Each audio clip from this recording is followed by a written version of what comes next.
కోనసీమ జిల్లా రావులపాలెం సీఐ ఆంజనేయులు లంచం తీసుకుంటుండగా ఏసీబీ అధికారులు రెడ్ హ్యాండెడ్గా పట్టుకున్నారు. గత నెలలో దొరికిన కోడి పందాల నిందితుడు లక్ష్మణరాజు నుంచి సీఐ ఆంజనేయులు 50,000 లంచం డిమాండ్ చేశాడు. దాంతో లక్ష్మణ్ ఏసీబీ అధికారులను ఆశ్రయించాడు. పక్కా పథకం ప్రకారం లంచం ఇస్తుండగా సీఐ ఆంజనేయులను అధికారులు అదుపులోకి తీసుకున్నారు.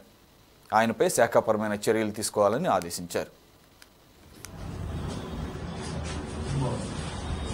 రావులపాలెం పోలీస్ స్టేషన్ తరఫు లాస్ట్ మంత్ కోడిపందెం రైడ్ జరిగిందండి సిఐ గారి ఆధ్వర్యంలో.